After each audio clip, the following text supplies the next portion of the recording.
नमस्कार दोस्तों, welcome back to my YouTube channel Rathore's combination. स्वागत है आपका हमारे यूट्यूब चैनल।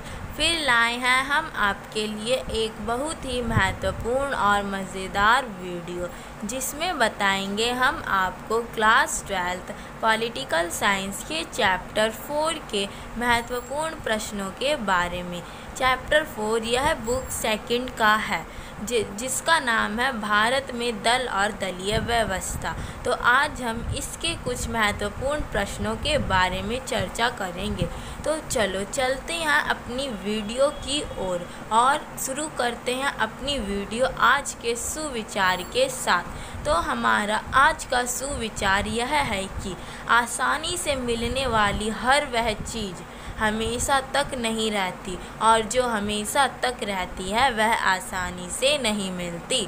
तो ऐसे ही हमारी है सफलता। सफलता कभी आसानी से नहीं मिलती, परंतु जब मिल जाती है तो वह हमेशा तक रहती है और हमारा जीवन बदल देती है। तो आप निराश ना हो, सफलता मिलती है कठिन परिश्रम के बाद ही सही, परंतु सफलता किसी न किसी दिन अवश्य प्राप्त होती है। तो चलो चलते हैं अब हम अपने प्रथम प्रश्न की ओर। तो हमारा पहला प्रश्न है, भारत में शुरुआती 3 चुनावों में विजयी होने वाला दल कौन सा था और उसकी लोकप्रियता क्या कारण थे। तो इसमें हमें बताने हैं कि प्रथम 3 चुनावों में कौन सा दल बार बार विजयी हो रहा था और उसके विजयी होने के पीछे कौन कौन से कारण थे, भारत में उसकी लोकप्रियता इतनी महत्वपूर्ण क्यों थी। तो हमें इस प्रश्न का उत्तर देना है, और यही प्रश्न दूसरे तरीके से भी पूछा जा सकता है, जैसे कांग्रेस के प्रथम 3 चुनावों में वर्चस्व या प्रभुत्व के क्या कारण थे। तो चलो देखते हैं हम अपने इस प्रश्न का उत्तर कि भारत में प्रथम 3 आम चुनावों में कांग्रेस के प्रभुत्व या वर्चस्व के क्या कारण थे। तो देखते हैं इस प्रश्न के उत्तर में हम अपने क्या क्या पॉइंट्स लिख सकते हैं। तो चलो चलते हैं अपने उत्तर की ओर। तो भारत में कांग्रेस की लोकप्रियता के कारण निम्नलिखित हैं। भारत के प्रथम 3 चुनावों में कांग्रेस दल ही विजयी हुआ था और इसकी वर्चस्व के कारण भी निम्नलिखित हैं। पहला, भारत की स्वतंत्रता संग्राम में महत्वपूर्ण भूमिका निभाने वाले सभी नेता इस पार्टी के सदस्य थे। कांग्रेस पार्टी एक सुसंगठित पार्टी थी और भारत के सभी प्रसिद्ध नेता इसके सदस्य थे।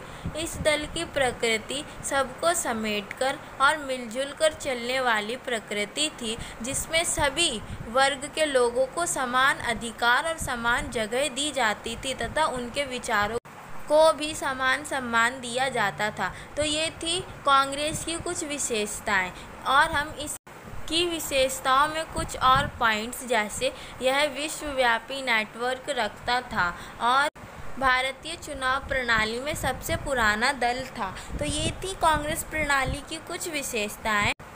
अब चलते हैं हम अपने अगले प्रश्न की ओर। तो हमारा अगला प्रश्न है कि भारत के चुनाव आयोग का गठन कब हुआ तथा प्रथम चुनाव आयुक्त कौन थे। तो भारत के चुनाव आयोग का गठन जनवरी 1950 में हुआ तथा भारत के प्रथम चुनाव आयुक्त सुकुमार सेन थे। तो अब चलते हैं हम अपने अगले प्रश्न की ओर। तो हमारा अगला प्रश्न यह है कि प्रथम चुनाव के दौरान चुनाव आयोग की प्रमुख चुनौतियां कौन सी थीं। तो इसमें हमें बताना है कि भारत में प्रथम चुनाव के दौरान चुनाव आयोग को कौन कौन सी समस्याओं का सामना करना पड़ा। तो देखते हैं हम इस प्रश्न का उत्तर कि चुनाव आयोग को किन किन समस्याओं से होकर गुजरना पड़ा।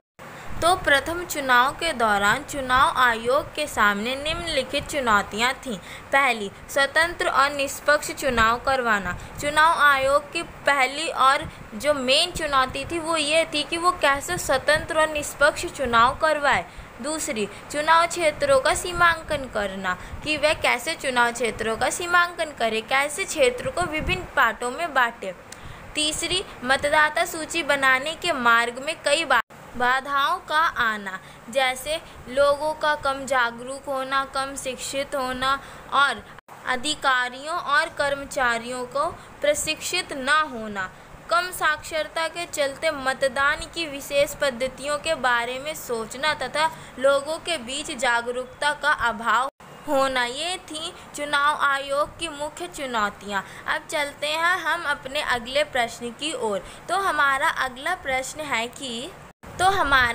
प्रश्न है भारत में एक दल के प्रभुत्व का होना अन्य देशों में एक दल के प्रभुत्व के होने से कैसे भिन्न है। तो इस प्रश्न का उत्तर होगा कि भारत में एक दल का प्रभुत्व दुनिया के अन्य देशों में एक पार्टी के प्रभुत्व से इस प्रकार भिन्न है।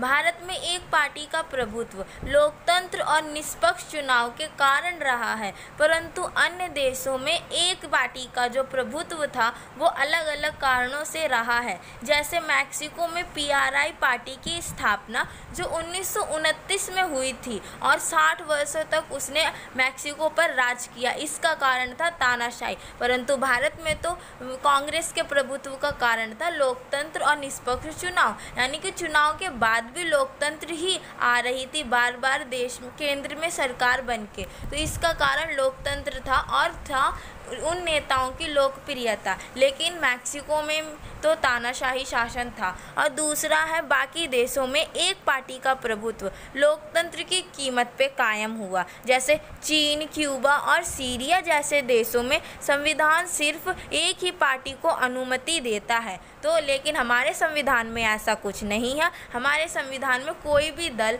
चुनाव लड़ सकता है परंतु और जीत भी सकता, परंतु शर्त यह है कि उसे अधिकतम वोट प्राप्त होने चाहिए। और उदाहरण है जैसे म्यांमार, बेलारूस और इरिट्रिया जैसे देशों में एक पार्टी के प्रभुत्व कानूनी और सैन्य उपायों से कायम रहा है, लेकिन भारत में ऐसा कुछ नहीं है। भारत में एक पार्टी का प्रभुत्व लोकतंत्र एवं स्वतंत्र निष्पक्ष चुनाव के कारण हुआ है। तो ये थे कारण कि भारत में एक पार्टी का प्रभुत्व अन्य देशों में एक पार्टी के प्रभुत्व से किस प्रकार भिन्न है। तो हमें आशा है कि आपको इस प्रश्न का उत्तर समझ में आ गया होगा। अब चलते हैं हम अपने अगले प्रश्न की ओर। तो हमारा अगला प्रश्न है कि नेहरू जी की मृत्यु के बाद कांग्रेस के समक्ष कौन कौन सी चुनौतियां आई, कांग्रेस को कौन कौन सी परेशानियों का सामना करना पड़ा। तो नेहरू जी की मृत्यु के बाद कांग्रेस के समक्ष आई पहली चुनौती थी कि राजनीतिक उत्तराधिकारी की चुनौती, कि अब जो देश का लोकतंत्र है, देश की सरकार है, उसे कौन संभालेगा, कौन अगला उत्तराधिकारी होगा नेहरू जी के बाद। और फिर दूसरी चुनौती थी चौथा आम चुनाव जो 1967 में हुआ था, जिसमें इंदिरा गांधी की सरकार बनी थी। फिर कांग्रेस के विभाजन की समस्या भी नेहरू जी की मृत्यु के बाद ही आई थी। तो ये सारी समस्याएं थी जो कांग्रेस में नेहरू जी की मृत्यु के बाद आई। और इस समस्या ने लोगों के मन में ये संदेह भी पैदा कर दिया था कि क्या नेहरू जी के बाद भारत में लोकतंत्र कायम रह पाएगा अथवा नहीं। तो ये थी कुछ मुख्य चुनौतियाँ जो नेहरू जी की मृत्यु के बाद कांग्रेस के समक्ष आई थी। इतना ही नहीं, नेहरू जी की मृत्यु के बाद लाल बहादुर शास्त्री जी को प्रधानमंत्री के रूप में चुना गया, परंतु कुछ ही वर्ष बाद उनकी भी मृत्यु हो गई, जिस कारण भारत के समक्ष एक और चुनौती आई थी। तो ये थी कुछ चुनौतियां जो नेहरू जी की मृत्यु के बाद कांग्रेस के समक्ष और भारत के समक्ष आई, जिन्हें कांग्रेस ने ही नहीं पूरे देश ने झेला। अब चलते हैं हम अपने अगले प्रश्न की ओर। तो हमारा अगला प्रश्न है कि भारतीय राजनीति में चौथे आम चुनाव को राजनीतिक भूकंप की संज्ञा क्यों दी गई।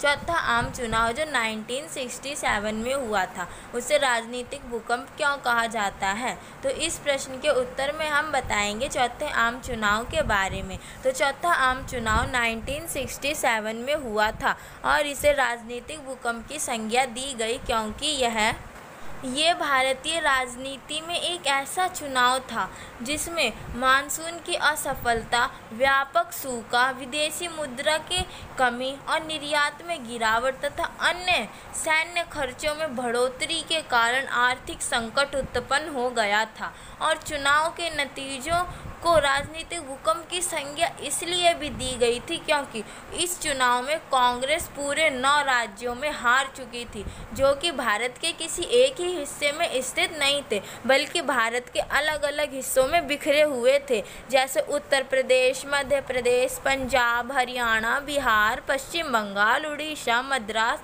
व केरल। इन राज्यों में कांग्रेस अपना आम चुनाव हार चुकी थी, मतलब इन राज्यों में कांग्रेस की सरकार नहीं बनी थी। ये कांग्रेस के लिए अब तक का सबसे बड़ा धक्का था कि वह 9 राज्यों में हार गई। 3 आम चुनावों में कांग्रेस का प्रभुत्व रहा और इस चौथे आम चुनाव में कांग्रेस पूरे 9 राज्यों में हारी थी और इसके कारण थे ये आर्थिक संकट, जो मानसून की असफलता, व्यापक सूखा आदि के कारण उत्पन्न हुआ था।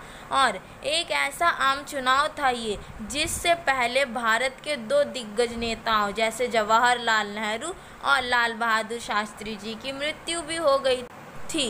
इन्हीं सभी कारणों के कारण चौथे आम चुनाव को राजनीतिक भूकंप की संज्ञा दी गई है। अब चलते हैं हम अपने अगले प्रश्न की ओर। आशा करते हैं कि आपको इस प्रश्न का उत्तर अच्छे से समझ में भी आ गया होगा। तो हमारा अगला प्रश्न है कि पहला आम चुनाव 2 बार टाला गया था, क्यों? कारण बताइए। तो भारत में लोकतंत्र की शुरुआत कुछ आसान नहीं रही, हमने ये तो पढ़ा ही है और जाना भी है।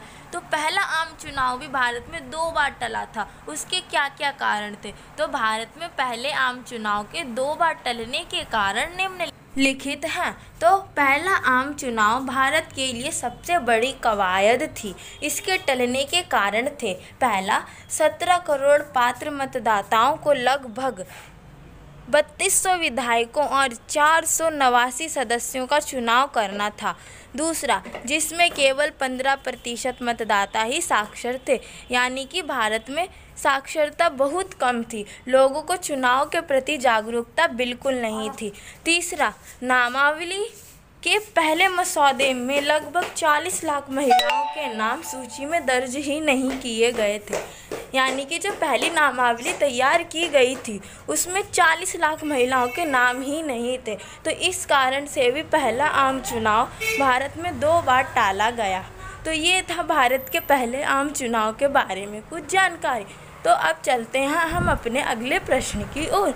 तो हमारा अगला प्रश्न यह होगा कि 1960 के दशक को खतरनाक दशक क्यों कहा जाता है? यह है हमारा प्रश्न। तो इसमें हमें बताना है कि 1960 के दशक को खतरनाक दशक क्यों कहा जाता है। तो 1960 के दशक को खतरनाक दशक कहा जाता है क्योंकि यही एक ऐसा दशक था जिसमें भारत को स्वतंत्रता के बाद कई समस्याओं का सामना करना पड़ा था। जैसे पहली समस्या थी कि भारत ने लगातार दो युद्धों का सामना किया था। पहला 1962 में भारत चीन युद्ध और दूसरा 1965 में भारत पाक युद्ध।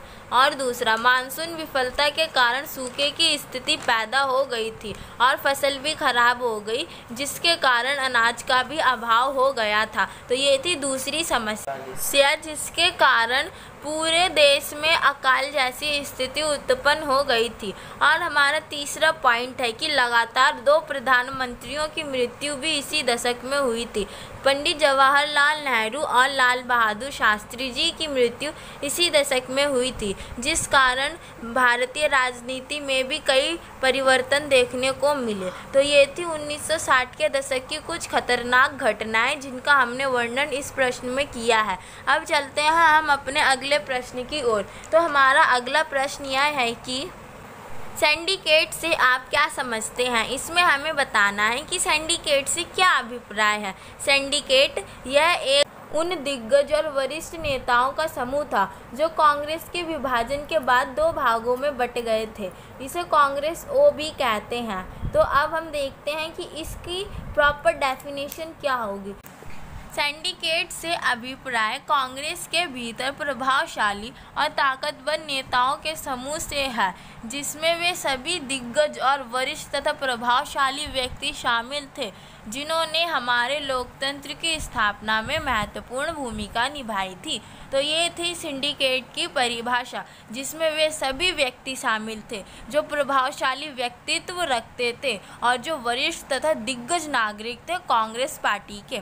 तो हमने सिंडिकेट की डेफिनेशन जान ली। अब हम चलते हैं अपने अगले प्रश्न की ओर। तो हमारा अगला प्रश्न है कि भारत में 1950 से 1967 तक विपक्ष की भूमिका का वर्णन करें। इसमें हमें बताना है कि चौथे आम चुनाव तक विपक्ष की क्या भूमिका रही थी। तो चलो देखते हैं इस प्रश्न का उत्तर। जैसा कि हमने पढ़ा है कि स्वतंत्रता के बाद भारत की राजनीति की जो बागडोर थी वो कांग्रेस पार्टी ने ही संभाली थी। तो लेकिन हमें इसमें बताना है कि विपक्ष ने क्या भूमिका निभाई। तो भारत में 1950 से 1967 के मध्य विपक्ष की भूमिका निम्नलिखित है। विपक्षी पार्टियों ने कांग्रेस के कार्यों की सकारात्मक आलोचना की। मतलब जो विपक्षी पार्टियां थी वो कांग्रेस के द्वारा किए गए कार्यों की आलोचना करती थी, लेकिन सकारात्मक आलोचना करती थी, मीन्स समर्थन ही देती थी। ऐसे विपक्ष जैसा कुछ नहीं था कांग्रेस पार्टी के टाइम पर। और दूसरा पॉइंट हमारा यह है कि विपक्षी दलों ने स्वयं को कांग्रेस के विपक्ष के रूप में प्रस्तुत किया और कांग्रेस की शक्तियों पर नियंत्रण कायम किया। यानी विपक्षी पार्टियों ने खुद को प्रस्तुत तो विपक्ष के रूप में किया था, लेकिन निभाई एक तरह से उसी पार्टी की भूमिका थी। तो अब हम चलते हैं अपने अगले प्रश्न की ओर। तो हमारा अगला प्रश्न यह है कि भारतीय जनता पार्टी की स्थापना कब हुई और इसके प्रथम अध्यक्ष कौन थे। भारतीय जनता पार्टी यानी बीजेपी, इसकी स्थापना कब हुई थी और इसके प्रथम अध्यक्ष कौन बने। तो भारतीय जनता पार्टी की स्थापना 1980 में हुई थी और इसके प्रथम अध्यक्ष अटल बिहारी वाजपेयी थे। तो अब चलते हैं हम अपने दूसरे प्रश्न की ओर। हमारा अगला प्रश्न है कि हमारा 11वां प्रश्न यह है कि बहुदलीय व्यवस्था क्या होती है, इसे परिभाषित कीजिए। तो बहुदलीय व्यवस्था से अभिप्राय है कि सत्ता में दो या दो से अधिक दलों का होना। जब सत्ता में कई दल चुनाव लड़ते हैं तो बहुदलीय व्यवस्था कहलाती है। यानी जब सत्ता में एक दल के अलावा उसके अन्य दल भी सामने आते हैं चुनाव लड़ने के लिए, राजनीति में भाग लेने के लिए, हिस्सेदारी लेने के लिए, तो उस व्यवस्था को बहुदलीय व्यवस्था कहते हैं। यह व्यवस्था भारत में कांग्रेस के प्रभुत्व की समाप्ति तथा हार के साथ सामने आई, जिसमें क्षेत्रीय दलों का महत्व बढ़ा और गठबंधन के सरकार का दौर प्रारंभ हुआ। तो समय काल को हम बहुदलीय व्यवस्था कहते हैं। बहुदलीय व्यवस्था कांग्रेस के प्रभुत्व की समाप्ति के साथ ही सामने आई थी। तो हमारे इस प्रश्न का उत्तर हो गया। अब हम चलते हैं अपने अगले प्रश्न की ओर। तो हमारा अगला प्रश्न है कि कांग्रेस पार्टी को एक सामाजिक और वैचारिक गठबंधन क्यों माना जाता था। यह उस समय की बात है जब कांग्रेस पार्टी के अध्यक्ष पंडित जवाहरलाल नेहरू थे। तब कांग्रेस को सामाजिक और वैचारिक गठबंधन कहा जाता था, क्योंकि उस समय कांग्रेस की प्रकृति ऐसी थी। कांग्रेस सभी दलों के लोगों को, सभी वर्गों के लोगों को एक साथ लेकर चलना जानती थी और सभी वर्गों के लोगों के विचारों को समान स्थान तथा सम्मान दिया जाता था। तो कांग्रेस में किसान और उद्योगपति, शहर के बसिंदे और गांव के निवासी, मजदूर और मालिक एवं मध्य निम्न उच्च वर्ग सभी के लोग तथा सभी जातियों को जगह मिलती थी। कांग्रेस ने अपने अंदर गर्मपंथी, वामपंथी, नरमपंथी, दक्षिणपंथी सभी को समाहित कर रखा था और सभी के विचारों का सम्मान किया जाता था। इसीलिए कांग्रेस को सामाजिक और विचारधारात्मक गठबंधन कहा जाता था। अब चलते हैं हम अपने अगले प्रश्न की ओर। तो हमारा 13वां प्रश्न है कि 1970 के दशक में इंदिरा गांधी की लोकप्रियता के क्या क्या कारण थे। 1970 का दशक, 1968 में इंदिरा गांधी चुनाव हार गई थी, कांग्रेस चुनाव हार गए थे, वो भी पूरे 9 राज्यों में हारे थे, लेकिन केंद्र में कांग्रेस की ही सरकार बनी थी। फिर 1970 के दशक में इंदिरा गांधी की सरकार फिर से लोकप्रिय हुई। इसके क्या क्या कारण थे, हमें इसमें उन्हीं के वर्णन करना है। तो देखते हैं हम इसमें उसमें कौन कौन से पॉइंट्स लिखेंगे। तो अब हम चलते हैं अपने उत्तर की ओर। तो हमारा इस प्रश्न का उत्तर होगा कि 1970 के दशक में इंदिरा गांधी की लोकप्रियता के कारण निम्नलिखित थे। पहला पॉइंट है कि इंदिरा गांधी का चमत्कारी नेतृत्व। 1970 के दशक में इंदिरा गांधी का एक चमत्कारी नेतृत्व था जिस कारण उनकी सरकार लोकप्रिय हुई। दूसरा है कि इंदिरा गांधी की समाजवादी नीतियाँ। इंदिरा गांधी ने 1970 के दशक में कई समाजवादी नीतियाँ भी बनाई थी जिसके कारण उनकी सरकार और भी लोकप्रिय हुई, जैसे भूमि सुधार लागू करना, दलित वर्ग और पिछड़े लोगों के लिए काम करना। ये उनकी समाजवादी नीतियाँ थी जिन्होंने उनको और भी ज़्यादा लोकप्रिय बनाया। गरीबी हटाओ का नारा। इंदिरा गांधी ने 1970 के दशक में गरीबी हटाओ का नारा भी दिया था। हालांकि ये सफल नहीं रहा था, परंतु इस नारे ने भी इंदिरा गांधी की लोकप्रियता को काफ़ी बढ़ाया था। कांग्रेस दल पर इंदिरा गांधी की अच्छी पकड़ हो चुकी थी।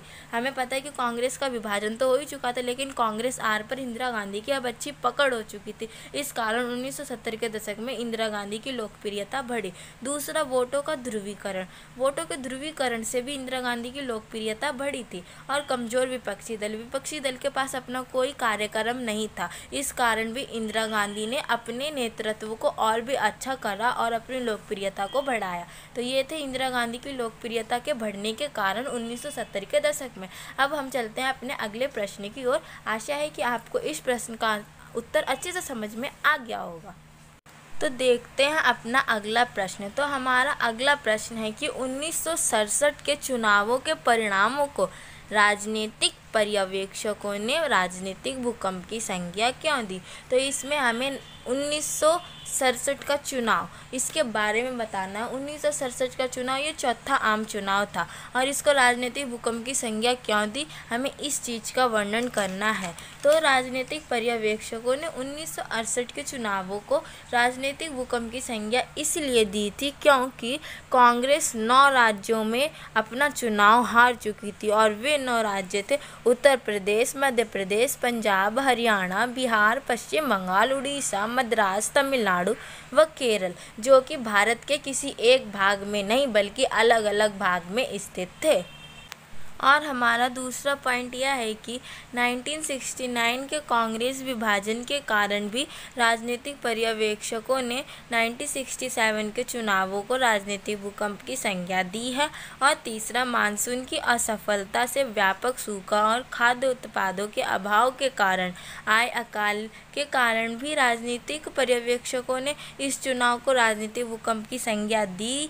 और विपक्षी दलों की जो भूमिका थी इस चुनाव में बढ़ी। विपक्षी दलों ने जनता को लामबंद करना शुरू कर दिया तथा सत्ता दल के प्रति जनता को जागरूक करना भी प्रारंभ कर दिया था। ऐसी स्थिति में अनुभवहीन प्रधानमंत्री को चुनाव के नतीजों का सामना भी करना पड़ा था। तो ये थे 1967 के चुनाव को राजनीतिक भूकंप की संज्ञा क्यों दी गई, इसके कारण। तो आज की वीडियो के लिए बस इतना ही। बने रहिए हमारे साथ ऐसे ही और महत्वपूर्ण प्रश्न जानने के लिए। तो धन्यवाद दोस्तों। अगर आपको हमारी वीडियो पसंद आई हो तो हमारी वीडियो को लाइक, शेयर और सब्सक्राइब करना ना भूलें।